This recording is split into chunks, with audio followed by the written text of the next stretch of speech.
Student उम्मीद करता हूं सभी स्वस्थ मस्त खुश और सुरक्षित होंगे। आज के वीडियो में डिस्कस करेंगे यूपी ट्रिपल एससी लेखपाल डीबी टेट को लेके और एक आरटीआई फाइल की गई थी यूपी ट्रिपल एससी को कि ये बताइए कि किस कैटेगरी में कितने कैंडिडेट सेलेक्ट हुए हैं, तो उसका भी आंसर आया है, उस पर भी डिस्कस करेंगे कंप्लीट और क्या होगी आपकी फाइनल कट ऑफ, इस पर भी डिस्कस करेंगे। उससे पहले चैनल पे जो नए हो चैनल को लाइक और सब्सक्राइब जरूर कीजिए और जो चैनल को ऑलरेडी व्यू कर रहे हैं प्लीज उसे सब्सक्राइब भी कीजिए क्योंकि 95% व्यूअर्स सब्सक्राइब नहीं किए चैनल को, तो सब्सक्राइब जरूर कीजिए। चलिए चलते हैं वीडियो की ओर। तो सबसे पहले जान लेते हैं आपका टोटल पोस्ट कितना था। 8085 पोस्ट पे ये एग्जाम कंडक्ट कराए गए थे और टोटल 27,455 लोग सेलेक्ट हुए हैं। ये आरटीआई में है कि 27,455 लोगों को सेलेक्ट किया गया है। इतने बच्चे हैं आपके टोटल।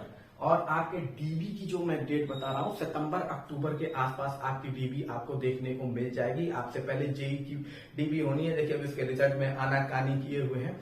अब कमाल की बात यह है कि रिजल्ट जिसका निकल गया उसके डीबी को होल्ड कर रखा है। पहले एक एग्जाम की डीबी निकाली जाएगी, फिर उसका रिजल्ट निकाला जाएगा, फिर उसकी डीबी कराई जाएगी, उसके बाद ऑलरेडी निकले हुए रिजल्ट की डीबी कराई जाएगी।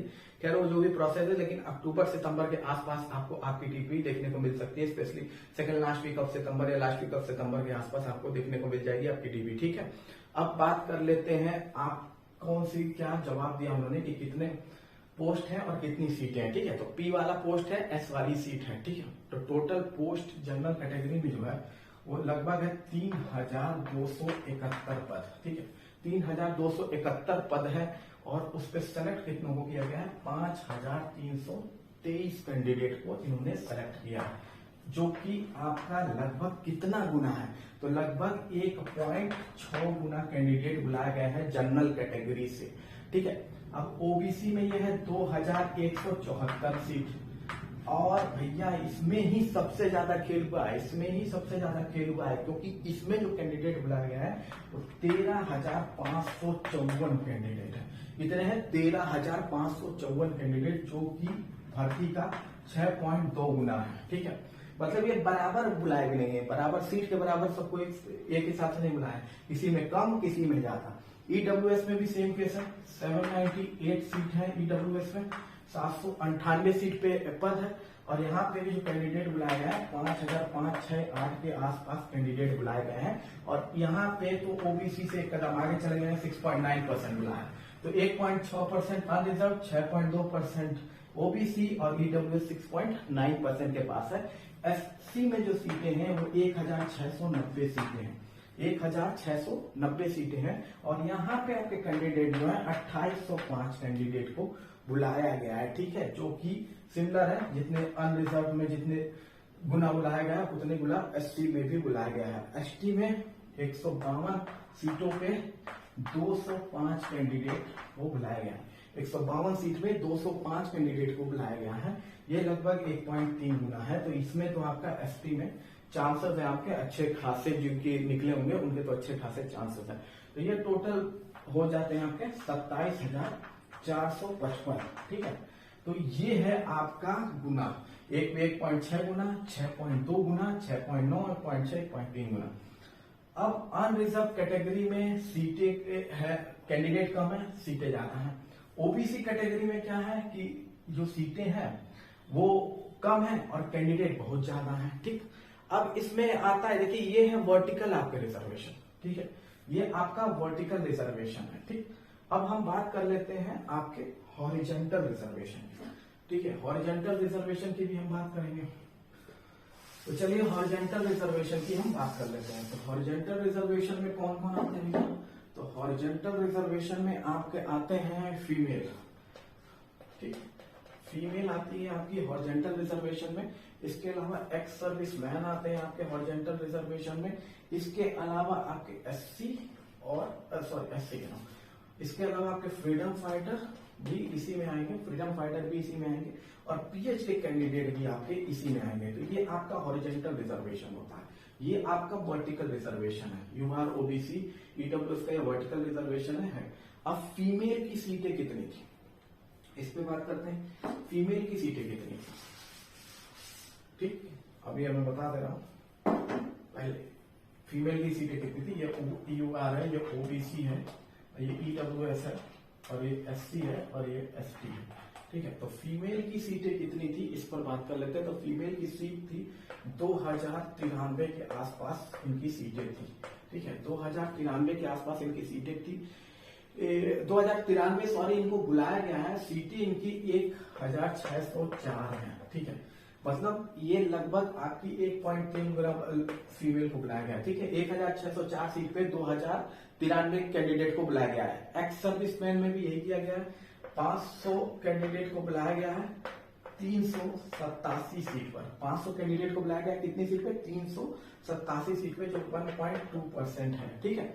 फ्रीडम फाइटर में भी सेम है, 189 है कैंडिडेट कितनी सीट पे? 149 सीट पे, ठीक है।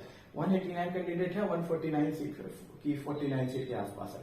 4600 कैंडिडेट है आपके, ठीक है। 4600 कैंडिडेट है आपके, और 4600 कैंडिडेट आपके कितनी सीट पर है? 309 के आसपास की सीट है। इस पे आपके पीएच के लगभग सारे कैंडिडेट को बुला दिया गया है, 309 जितने भी हैं, ठीक। तो यानी कि ये जो टोटल आपका है ना, ये हॉरिजेंटल रिजर्वेशन, तो हॉरिजेंटल रिजर्वेशन में टोटल जो कैंडिडेट हैं आपके 7382 के आसपास कैंडिडेट हैं, जिनके लिए जो सीट रिजर्व की गई है ना, ठीक, जिनके लिए जो सीट रिजर्व की गई है वो है लगभग 2449 के आसपास ये सीटें रिजर्व की गई हैं, ठीक। तो जो इसमें से कट जाएंगे लगभग, ठीक है, लगभग इसमें से ये काट दिए जाएंगे 27,455 में से। मतलब अगर ओरिजिनली बात की जाए तो आपका 27,455 जो कैंडिडेट आपके ओवरऑल बचते हैं, ठीक है, ये आपका हो गया। तो जो 27,455 कैंडिडेट आपके ओवरऑल बच रहे हैं, फिर बात करते हैं, ठीक। 27,455 कैंडिडेट आपके जो है, 27,455 कैंडिडेट आपके ओवरऑल हैं, ठीक। इसमें से आपके 7,382 कैंडिडेट को वो मतलब कि ये हॉरिजेंटल वाले हैं। 7,382 कैंडिडेट आपके हॉरिजेंटल वाले हैं, जो कि आपका लगभग होता है 20,073 कैंडिडेट जो है ना, ये आपके total pure SC, ST, OBC, EWS unreserve category के इतने कैंडिडेट प्योरली, ठीक है। और आपकी जो सीटें हैं 8,085, आपकी जो सीटें हैं 8,085 के आसपास जो सीटें हैं उसमें लगभग आपके 2,400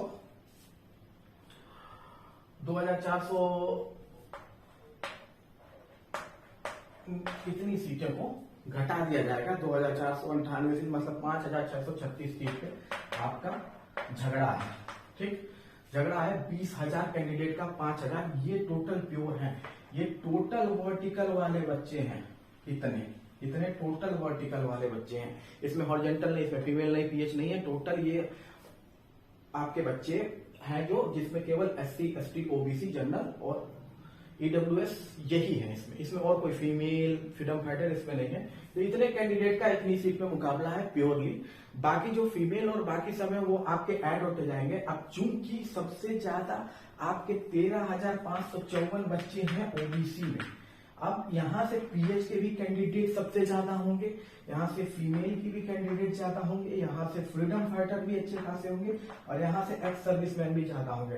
तो मतलब ये प्योर 3,554 आपके प्योर OBC केवल कैंडिडेट नहीं है, ये कैंडिडेट में फीमेल भी हैं, आपके पीएच भी हैं, आपके फ्रीडम फाइटर भी हैं और एक्स सर्विसमैन भी हैं। अब पीएच किस कैटेगरी में सबसे ज्यादा है ये तो देखना है, क्योंकि पीएच तो इन्होंने अंधाधुंध बुलाया हुआ है। अब इंटरेस्टिंग बात यह है कि ये जो बच्चे अलग अलग कैटेगरी में इसमें बताया गया ना, इनमें अभी रिजर्वेशन नहीं लगा है। मतलब कि ये प्योर अनरिजर्व का बच्चा प्योर अनरिजर्व में है, OBC का बच्चा प्योर OBC में है, EWS का बच्चा प्योर EWS में, ठीक है। तो इसका मतलब ये है कि इससे फायदा क्या होगा या नुकसान क्या होगा कि जब OBC के बच्चे का मार्क्स अनरिजर्व के कट ऑफ के बराबर होगा, फाइनल कट ऑफ के, तो वो बंदा OBC से उठ के अनरिजर्व में चला जाएगा, मतलब वो UR में एडमिशन लेगा क्योंकि उसका कट ऑफ सिमिलर है। सिमिलरली EWS के साथ भी है कि EWS के जो बच्चे अनरिजर्व के बराबर कट ऑफ होंगे तो वो अनरिजर्व में चले जाएंगे। SC में भी सेम है, ST में भी सेम है, लेकिन SC ST से उतने बच्चे जाएंगे नहीं अनरिजर्व में, जितने OBC और EWS से बच्चे अनरिजर्व में जाने के चांसेस है, क्योंकि उनके मार्क्स हो जाएंगे। SC ST में रेयर हो सकता है। अब यहाँ पे एक और गेम चेंजर है, और वो गेम चेंजर क्या है वो गेम चेंजर आपका है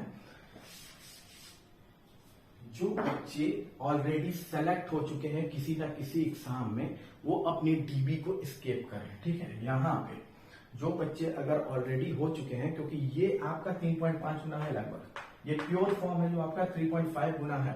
तो जो बच्चे डीबी ऑलरेडी कहीं ना कहीं सेलेक्ट हो चुके हैं इतने सारे रिजल्ट में, वो बच्चे इस एग्जाम को छोड़ें। और अगर वो लगभग 2000 के आसपास भी होंगे, 2000 के आसपास भी अगर मान लीजिए बच्चे डीबी स्किप कर देते हैं, तो ये हो जाएगा आपका 18,073 के आसपास, जिसपे आपकी लड़ाई होगी 5,636 पे, और ये लगभग 3.2 गुना होगा।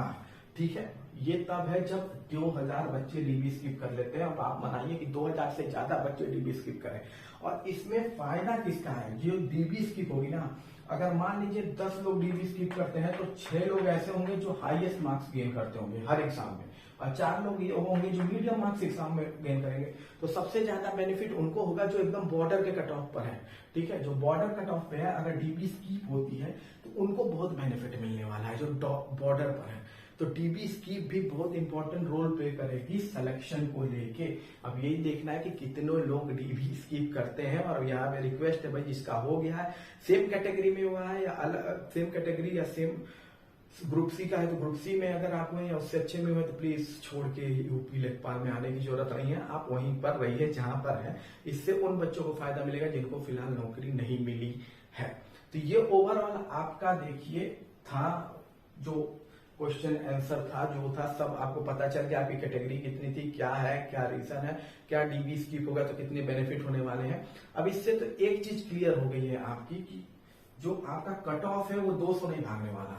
ठीक है, तो कट ऑफ है आपका, जो लोग कह रहे 200 कह रहा, सॉरी 80 प्लस कह रहे थे, वो नहीं होने वाला। ठीक, 80 प्लस कोई 82 कर रहा था, इससे कम नहीं जाएगा, इससे ज्यादा नहीं जाएगा। देखिए, मैं शुरू से कहता आ रहा हूं कि जो कट ऑफ है आपका अनरिजर्व्ड का, यही सबसे ज्यादा भागेगा। 78.75 से 79.0 के पीछे ये कट ऑफ ही भागेगा। मैं शुरू से बोल रहा हूं, 80 छुएगा ही नहीं, मैक्सिमम इतने जा सकते हैं, इससे ज्यादा नहीं जाएंगे। और ओबीसी और ईडब्ल्यूएस के भी कट ऑफ जो है ना, क्योंकि इसमें कैंडिडेट बहुत ज्यादा है तो काफी क्लोज लड़ाई होगी, तो ये भी लगभग आपका मान के चलिए ना इतने ही 78.50 के आसपास, और ओबीसी 78.00 के आसपास रहेगा। इसी की लड़ाई होगी। ये दोनों सेम भी हो सकते हैं, ऐसा कोई नहीं है, लेकिन इनका भी कट ऑफ एकदम अनरिजर्व कैटेगरी के पास ही होगा। और आपका एससी का कट ऑफ 75 के आसपास जाएगा, एसटी का कट ऑफ जो होगा 69.80 के पास जाएगा, और फीमेल का कट ऑफ आपका 76 से 77 के बीच में रहेगा। इससे ज्यादा आपके ये कट ऑफ जाने वाले नहीं है। ठीक है, आप बोल रहे पीएच के कैंडिडेट जोड़ने पे बहुत ज्यादा हो जा रहा है, तो मैंने अभी आपको समझाया कि जो पीएच के कैंडिडेट हैं वो हॉरिजॉन्टल रिजर्वेशन में आते हैं। हॉरिजॉन्टल रिजर्वेशन वो होता है जो वर्टिकल में ऐड किया जाता है। ठीक है, वो अलग से नहीं होता। यानी पीएच कैंडिडेट जनरल में भी होंगे, ओबीसी में होंगे, एससी में होंगे, एसटी होंगे, तो जो जनरल की ओवरऑल सीट या ओबीसी की ओवरऑल सीट गिनी जा रही है, वो pH candidate, female, freedom fighter, ex serviceman को जोड़कर गिनी जा रही है। यही है हॉरिजॉन्टल और वर्टिकल रिजर्वेशन। ठीक है, तो बाकी किसी भी अपडेट के लिए चैनल को लाइक और सब्सक्राइब जरूर कीजिएगा। मिलते हैं अगली वीडियो में। जय हिंद, जय भारत।